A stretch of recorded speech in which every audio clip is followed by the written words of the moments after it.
하나님 말씀 레위기 20장 6절에서 21절 말씀을 함께 읽도록 하겠습니다.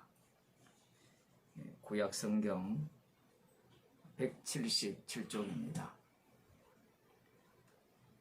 음란하듯 신접한 자와 박수를 추종하는 자에게는 내가 진노하여 그를 그 백성 중에서 끊으리니 너희는 스스로 깨끗게 하여 거룩할지어다. 나는 너희 하나님 여호와니라. 너희는 내 규례를 지켜 행하라. 나는 너희를 거룩히 하는 여호와니라. 무릇 그 아비나 어미를 저주하는 자는 반드시 죽일지니 그가 그 아비나 어미를 저주하였은즉 그 피가 자기에게로 돌아가리라. 누구든지 남의 아내와 간음하는 자 곧 그 이웃의 아내와 간음하는 자는 그 간부와 음부를 반드시 죽일지니라.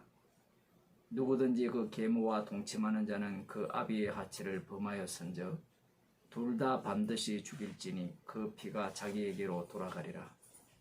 누구든지 그 자부와 동침하거든 둘 다 반드시 죽일지니 그들이 가증한 일을 행하였습니다. 그 피가 자기에게로 돌아가리라. 누구든지 여인과 교합하듯 남자와 교합하면 둘 다 가증한 일을 행한인즉 반드시 죽일지니 그 피가 자기에게로 돌아가리라. 누구든지 아내와 그 장모를 아울러 취하면 악행인즉 그와 그들을 함께 불살을지니 이는 너희 중에 악행이 없게 하려 함이니라. 남자가 짐승과 교합하면 반드시 죽이고 너희는 그 짐승도 죽일 것이며 여자가 짐승에게 가까이 하여 교합하거든 너는 여자와 짐승을 죽이되 이들을 반드시 죽일지니 그 피가 자기에게로 돌아가리라. 누구든지 그 자매 곧 아비의 딸이나 어미의 딸을 취하여 그 여자의 하체를 보고 여자는 그 남자의 하체를 보면 부끄러운 일이라. 그 민족 앞에서 그들이 끊어질지니 그가 그 자매의 하체를 범하였은즉 그 죄를 당하리라. 누구든지 경도하는 여인과 동침하여 그의 하체를 범하면 남자는 그 여인의 근원을 드러내었고 여인은 자기의 피 근원을 드러내었음인즉 둘 다 백성 중에서 끊쳐지리라. 너의 이모나 고모의 하체를 범하지 말지니 이는 골육 지친의 하체인즉 그들이 그 죄를 당하리라. 누구든지 백숙모와 동침하면 그 백숙모의 하체를 범함이니 그들이 그 죄를 당하여 무자히 죽으리라. 누구든지 그 형제의 아내를 취하면 더러운 일이라. 그가 그 형제의 하체를 범하니 그들이 무자하리라. 아멘. 실상 20장 1절부터 27절까지 한 묶음으로 된 말씀으로 보셔야 합니다. 레위기 18장에 보면 오늘 20장에서 말씀하시는 내용을 이미 한번 말씀하셨습니다. 18장과 20장의 차이가 있다면 18장은 너가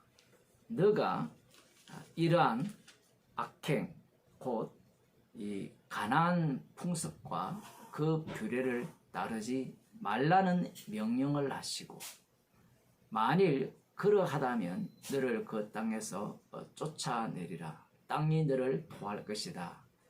그렇게 말씀을 하셨습니다. 20장의 말씀은 너가 그 악행 달리 말하면 가나안의 풍습을 행하지 말라는 말씀이 아니라 가나안 풍습을 따라 행하는 자녀나 이웃이나 형제들이 있다면 그들을 죽이라는 겁니다.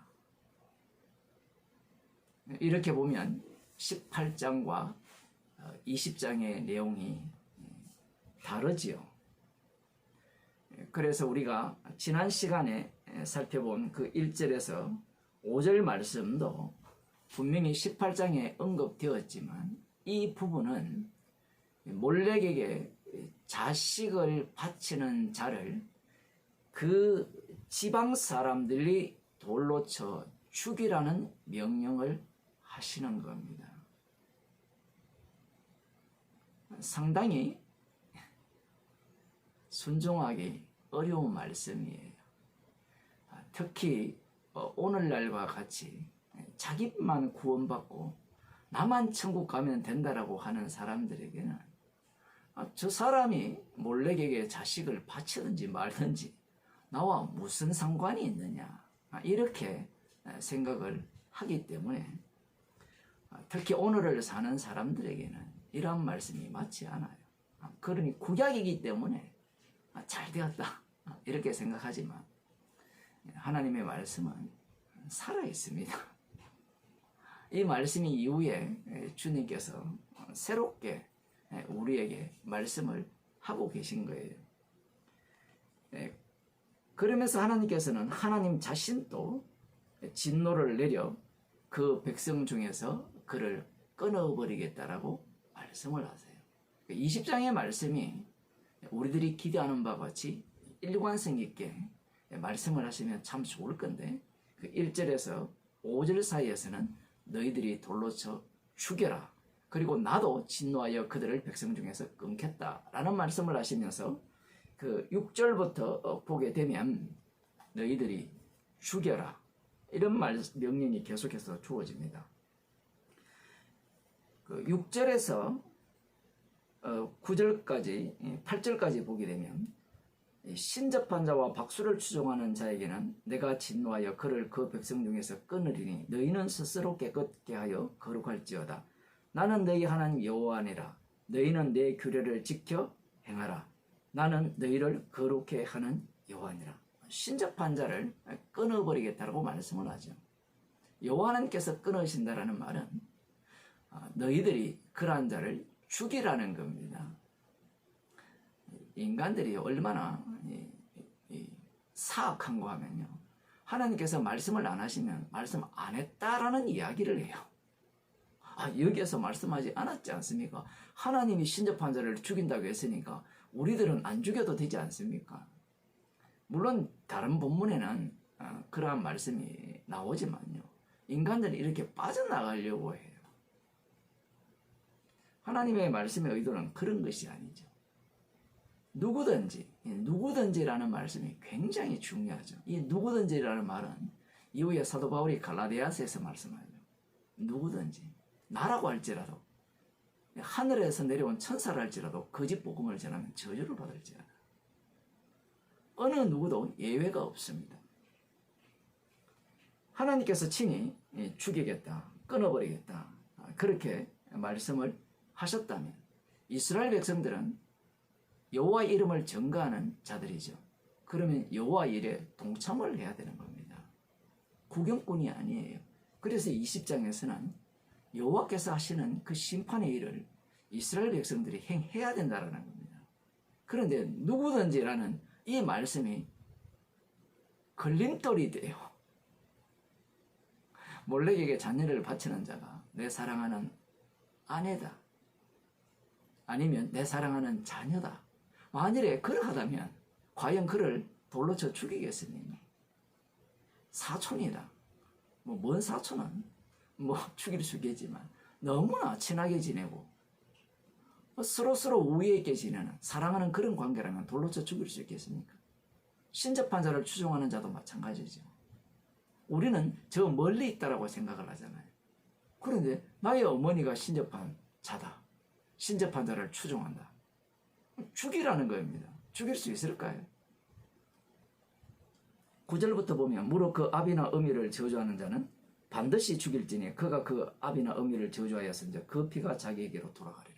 아버지와 어머니를 저주하는 자를 죽이라는 겁니다. 아마 이 말씀대로 하면요, 우리 자식들 다 죽여야 되죠. 말 안 듣잖아요. 말 안 들었으니까 저주는 안 했잖아요. 속으로 저주한까지 다 죽여야 돼요. 가끔 이슬람권에서 자식을 죽이는, 불사르는 그러한 사건을 듣잖아요. 인간들은 그 정도까지 할 수 있어요. 자기가 구원을 얻고자 하면. 이스라엘 백성들에게 자신의 자녀가 아비나 어미를 저주하면 죽이라는 겁니다. 말하는 자식 같으면 죽이고 싶죠. 그런데 하나님께서는 꼭 사랑하는 네 독자를 바쳐라. 그 독자가 너를 저주하면 죽이라는 겁니다. 어떤 목사는 자기 아들을 독생자라 말하면서 교회를 세습하는 그런 모습을 보이는데 죽이라는 말 안 듣죠. 살려야 돼요. 이제 그 교회는 끝났습니다. 아무리 법적으로 뭘 해도 이제 뺏을 수가 없기 때문에 자기가 무슨 짓을 해도 이제 뭐 아무런 걸림돌이 없는 거예요. 그것을 위해서 쥐가 나오는 집에도 살아보고 산다라고 설교하면서 외치고 얼마나 별짓을 다 합니까? 사람들이 다 그 사람은 검소하다, 정말 예수님처럼 산다 그랬는데 알고 보니까 500억 그걸 챙기기 위해서 참고 참았던 겁니다. 독생자에게 물려주기 위해서. 정말 정신 나갔죠. 목사가 그런 독생자라는 용어를 쓴다는 자체가 굉장히 악랄한 겁니다. 무의식적으로 교인들에게 마치 예수님의 위상이나 되는 듯한 그러한 의미를 부여해버리죠. 누구든지 남의 아내와 간음하는 자, 곧 그 이웃의 아내와 간음하는 자는 그 간부와 엄부를 반드시 죽이라. 누구든지 그 계모와 동침하는 자는 그 아비의 하체를 범하였은즉 둘 다 반드시 죽이라. 누구든지 자부와 동침하거든 둘 다 반드시 죽이라. 누구든지 여인과 교합하든 남자와 교합하면 죽이라. 동성연애입니다. 남자들 간의 동성연애, 여자들 간의 동성연애도 다 죽이라는 겁니다. 뿐만 아니라 그 뒤에 14절에 보면 아내와 그 장모를 아울러 취하면 악행인즉 그 둘 다 그들 전체를 셋이죠. 불살라버리라는 겁니다. 남자와 짐승과 교합하면 반드시 죽이고 너희는 그 짐승도 죽이라는 겁니다. 앞으로 이 말씀도 제거해야 돼요. 짐승하고 결혼해서 살 인간들이 까다갈 겁니다. 아닌 것 같죠. 말씀이 주어진다는 것은 인간은 갈 때까지 가는 겁니다. 다 죽이라는 겁니다. 이것이 그 당시에 이 가나안의 풍습이에요. 여자가 짐승에게 가까이 교합하거든 여자와 짐승을 죽이고 반드시 죽이라. 그 다음 17절에 보면 누구든지 그 자매 곧 아비의 딸이나 어미의 딸을 취하여 그 여자의 하체를 보고 여자는 그 남자의 하체를 보면 부끄러운 일이라. 그 민족 앞에서 그들이 끊어질지니 그가 그 자매의 하체를 범하였은즉 그 죄를 당하리라. 여기에서는 죽이라는 말씀이 안 나오죠. 앞서 제가 그런 말씀을 드렸죠. 인간은 아주 사악하고 교만 인간들이더라고요. 말씀이 없으면 우리가 죽이라고 안 했어. 우리에게 죽이라고 명하시지 않았으니까 하나님께서 끊으실 것이다. 이런 말을 들으면 교회에서 듣던 말들이 있죠. 목사는 주의 종이니까 하나님이 치실 것이다. 저주받을 것이어서. 목사 저주에서 저주받는 사람은 없습니다. 축복과 저주는 십자가에서 나와요. 우리가 말을 조심해라. 말을 함부로 하지 마라. 말을 함부로 하고 그거 자시고 왜 축복과 저주가 이렇게 갈릴 것 같으면 말을 늘 잘하면 되잖아요. 우리 자식들에게 축복한다 축복한다 그렇게 오세요. 지옥 갑니다. 사랑한다 사랑한다 하면 그 자식이 지옥 가죠. 너의 이모나 고모의 하체를 범치 말라. 이는 골육 지친이니 지친의 하체인즉 그들이 그 죄를 당하리라. 그 죄를 당한다는 것은 그들을 죽이라는 이야기입니다. 그 죄값을 치룬다는 거예요. 그들이 피를 흘리는 것은 자신들의 죄값이라는 겁니다. 누구든지 백숙모와 동침하면 그 백숙모의 하체를 범하니니 그들이 그 죄를 당하여 무자히 죽으리라. 누구든지 그 형제의 아내를 취하면 더러운 일이라. 그가 그 형제의 하체를 범함이니 그들이 무자하리라. 무자하는 것으로 끝나는 것이 아니라 죽이라는 겁니다. 우리가 볼 때는 일반적인 사람과는 별개의 이야기인 것 같죠. 그렇지 않습니까? 그런데 이스라엘 백성들이 다 이렇게 살았어요. 그런 것은 아닙니다. 그런데 하나님께서는 여호와 하나님께서는 그들 가운데 이렇게 사는 자를 이미 만들어버렸죠. 18장에서는 하지 말라라는 금지였다면 지금 20장에서는 이미 사건이 일어나 버렸어요. 하지 말라는 그 율법을 범하여서 그렇게 악행을 행한 겁니다. 그럴 경우 너희들이 그 주위에 살고 있다라는 거죠. 이걸 보면 꼭 도피성 같아요. 도피성의 반대의 그 모습을 이렇게 보여주는 것 같아요. 이스라엘 백성, 레위인들을 곳곳에 심듯이 이런 악행자들을 이스라엘 가운데 곳곳에 심어버립니다. 심어버리면 그들이 등장했을 때 사람들은 모른 체 할 가능성이 되게 높겠죠. 그런데 하나님께서는 그러한 자들이 있을 경우에 죽이라는 겁니다. 그 전제가 있죠. 누구든지. 그가 누가 되었든지. 이 누구든지라고 말씀을 하신 이유는 이 자기와 관련된 도저히 죽일 수 없잖아요. 앞서도 보면 자식이 나오잖아요. 자식을 누가 죽이려고 하겠습니까? 이스라엘 백성들이 여호와 하나님의 말씀을 순종하느냐라고 할 때는 이렇게 불순종합니다. 그걸 아시고 또 말씀을 하셔서 죽이라고 이중적으로 말씀을 하시죠. 하지 말라는 말씀도 하시면서 이미 그러한 자들이 악행하는 자들이 있다면 그들이 자식이든 아내든 남편이든 형제든 이웃이든 다 죽이라는 겁니다. 이렇게 되면 우리는 항변하겠죠. 이렇게 죽이면 누가 남습니까? 안 남아야 돼요, 원래. 그래서 주님이 오셔서 모든 사람을 불심판해 버리는 겁니다. 이스라엘 백성은 무엇을 증거하는 자들이냐? 여호와의 이름을 증거하는 자들이에요. 우리는 죄를 범했으면 성막이 있기 때문에 희생 제물을 드려서 죄 용서 받으면 되지 않느냐? 이런 논리를 펴잖아요. 이들은 죄 용서 받지 못하는 자들입니다. 죄 용서 받는 자들이 있지만 죄 용서 받지 못하고 죽임을 당하는 자들이 따로 있어요. 이스라엘 가운데. 이스라엘 백성들은 여호와의 이름, 이 성전에서 이 번제단에서 불을 태우시는 그 여호와의 이름의 기능을 자신들 삶의 영역에서 고스란히 드러내야 되는 겁니다. 그것을 위해서 이들을 불렀던 거예요. 그러면 오늘날은 어떠냐?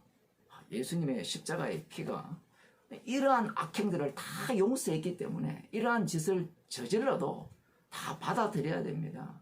동성연애자도 오시고 개하고 결혼한 사람도 오시고 주님은 사랑이시니까 누구나가 다 오세요.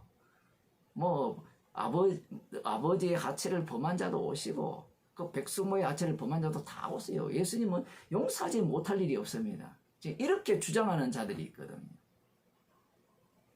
들어보면 맞는 말 같죠. 그런데 교회라는 것은 십자가를 증거하는 것이 교회예요.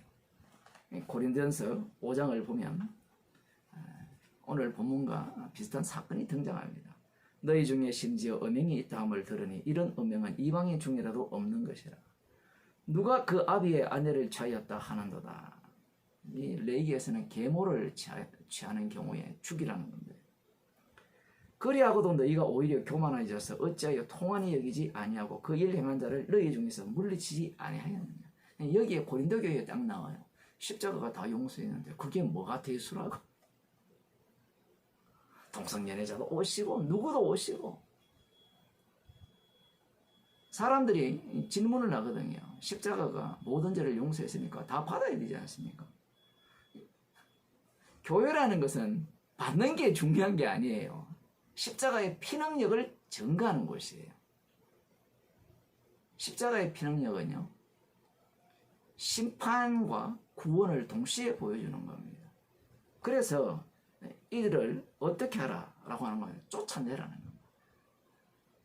쫓아내어서 육은 멸하고 영은 주 예수의 날에 구원 얻게 하려 합니다. 상당히 어려운 말씀이죠. 이걸 갖고 나 쫓겨났으니까 나 육은 멸하고 나 영은 구원 받을 거야. 또 이렇게 주장하는 인간들도 있는데 십자가의 능력을 이야기하는 거예요. 교회라는 것은 십자가의 피능력을 증거하는 곳이지 어떤 죄를 저질러도 다 받아주는 곳이 교회가 아니에요. 그래서 교회에는 심판성과 그 구원성이 동시에 드러나는 것입니다. 우리 같으면 이런 생각을 갖잖아요. 왜 이런 논리를 펴느냐? 주님이 죄로 용서했으면 이러한 자도 용서해야 되지 않느냐?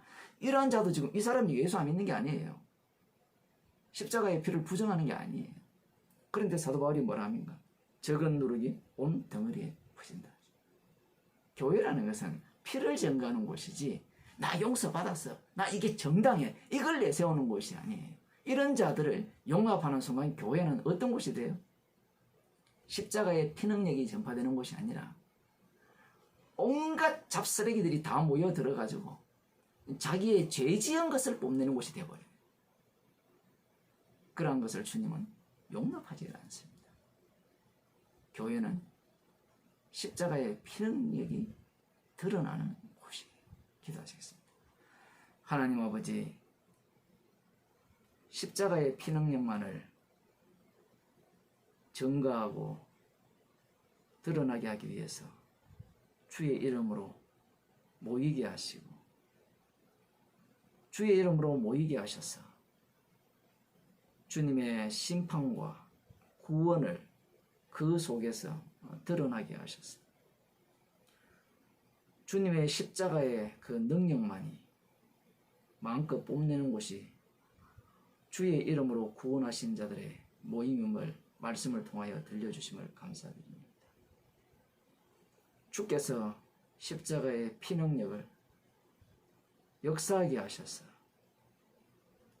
십자가를 이용해 먹는 자들을 결단코 용납지 아니하시고 주님께서 십자가에서 완성하신 구원의 능력도 고스란히 증거하는 자리로 저희들을 늘 인도하여 주옵소서. 예수님 이름으로 기도드리옵나이다.